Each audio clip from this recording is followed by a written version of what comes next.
Cheers, guys. Epix 911, welcome to the Wednesday, June 21st, 2017 edition of VR News. Want to start with Gran Turismo Sport. Had an interesting conversation with a buddy. We didn't really reach a conclusion. I said I would throw it out to you guys because it's an interesting discussion to have. And if we're being fair, I got to start here because while I may have sounded shocked when I talked about how the VR mode had been pared down a week and a half ago, I shouldn't have been. And here's why. We talked about it in November. So in November, the devs made no secret of the fact that they were struggling with the VR mode, that they would have to pare stuff down to get it to work. The problem we had in our discussion is, I think we're safe in saying Gran Turismo is a flagship title of Sony's. Not the flagship title, but it probably one in about half a dozen to a dozen games that you would consider in that discussion of being very synonymous with Sony, certainly Sony aesthetics. Gran Turismo is a visual game. It's a looker. In fact, I'd go as far as to say it's an aesthetic arcade racer.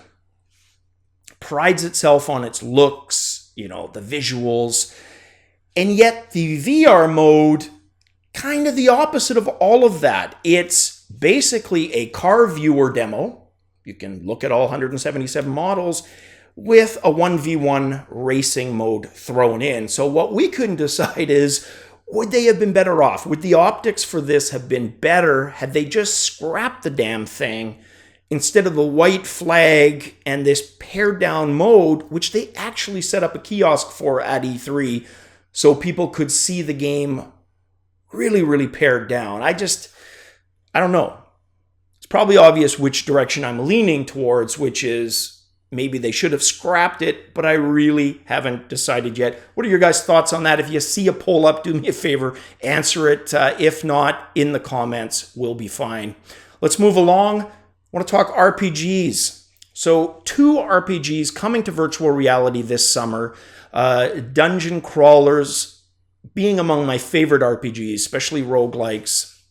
And we've got 2. The first one, SoulKeeper VR. This one is coming for Rift and Vive, August 15th into early access. And then the second game to talk about, also a dungeon crawler, called KryptCrawler. Now, the difference between these two is much like I talked about the other day with RPGs, where I said turn-based shouldn't denote old or ancient. It is a play style, and it can be just as relevant as real-time. It's just a different way of playing. Well, these games are separate in that same way. So the first one, SoulKeeper, a real-time game. KryptCrawler, and for anyone who, doesn't go back 20 plus years to gaming, very much like Legend of Grimrock, which was a recent grid-based RPG game. So you move one square at a time, kind of like the old Eye of the Beholders, Dungeon before that. Again, I like them both. This game coming out July 20th. And the other thing that ties into that is The Mage's Tale, which I can't wait to share with you guys. Basically, a good summer for dungeon crawling is what we've got. Hopefully these 2 live up to that as well. Definitely things I haven't enjoyed in Mage's Tale, and we'll talk about those. I won't spoil them here, but lots that I liked. So back to this, KryptCrawler July 20th, SoulKeeper August 15th. All right, next up, a promo for the PlayStation VR HMD, $100 knocked off if you order via Newegg on eBay. Now, didn't have a chance to see if they will ship to other countries. It could be that this is US only. I'll try to clarify that as soon as possible and at least put it down in the description below while I'm editing. But for right now, $100 off. So if you were sitting on the fence and you were eyeing PlayStation VR, not a bad deal to get $100 knocked off. Again, if you order eBay via Newegg's eBay account. All right, next up.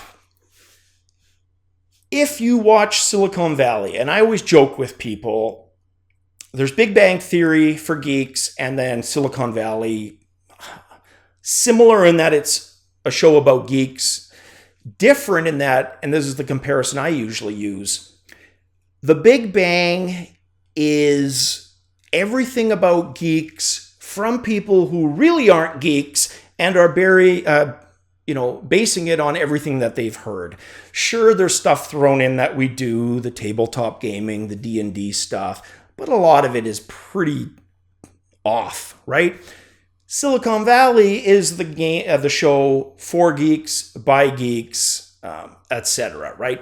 They nail it for the most part. There's still some things that are off there. But if you've been watching it recently, they've got one of the storylines, one of the characters actually developing virtual reality.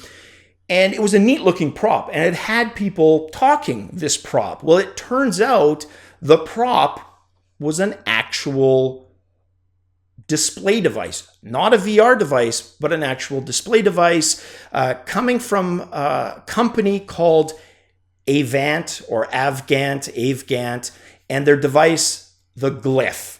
And it's basically a viewer, not an HMD. Of interest, though, the company is now getting into actual virtual reality, HMD development. But yeah, this was the Glyph from 2013. I believe they even had a Kickstarter at some point. So yeah, if you watched the show and you saw that and you noticed it as I did and probably lots of others, yes, it's a real device. All right, then next up, this one. All right, let's go. Let's do this. Shockworthy, though. SteamVR is getting collectibles. Only they are virtual collectibles. And this is, when I talk about Big Bang just now and I said written by people who aren't geeks for geeks kind of thing, this kind of in that vein. To me, collecting, whether it's my Tom Baker pop figure, and it does come out of the box, I just haven't taken it out since I moved here, it's a tactile, physical thing. I collect things, the Skyrim, Conan, the TARDIS. They're things I want to see in my real environment. Somebody thought it would be a really cool idea to do that for your virtual environment so you can purchase virtual collectibles. And I pretty much facepalmed it right there, but it does exist, and this is an actual initiative. Maybe there's people out there interested. Maybe some of you are interested in this. Hey man, knock yourselves out. Not my thing. That's probably a bastion. That's probably a hill I'm going to die on stubbornly. There's certain things. Look, I moved away from cartridges and discs on the PC. Probably okay on console. My Vita is pretty much digital. But stubbornly, my 3DS is still all disc-based cartridge, right? And PlayStation 4 as well. I can see me eventually going digital with those. But there's one thing I'm going to keep physical. It's my damn collectibles. Thank you. All right. Last story, guys. The Tobii Pro. So if Tobii sounds familiar, we talked about these guys and their eye tracking and how it might be something that could get applied to VR. Well, Tobii thought the exact same thing, created a second company, sister company that they're calling Tobii Pro. And instead of doing what so many other companies do, launch into games right away, they're taking a separate approach and saying, no, we are going to make this a technology for industries that could benefit from it. So they're targeting other industries right away, which I think is a really good approach, not just selfishly for them to get real traction for something that, let's face it, is going to be, at least on the gaming side, attachment/adoption related. You're going to need units out there to make it something developers want to develop for. So having it out there in non-traditional or non-gaming virtual reality, I think is brilliant. So they're launching this for the HTC Vive headset initially with its own SDK. Tom England, he is the president of Tobii Pro. He had this to say about it. Combining eye tracking with VR is growing as a research methodology, and our customers have started to demand this tech to be part of their toolkit for behavioral studies. The Tobii Pro VR integration is our first step in making eye tracking in immersive VR a reliable and effective research tool for a range of fields. It marks our first major expansion of VR-based research tools. So props to those guys. Wish them luck. And who knows, maybe in some odd reverse way, we meet up with these guys again. But the next story is gaming related. So hopefully they have some success out there. All right, guys, that is it for the news on this Wednesday. Can't wait to put Mage's Tale up so you guys can share in the obvious fun I had with the title. Guys, cheers.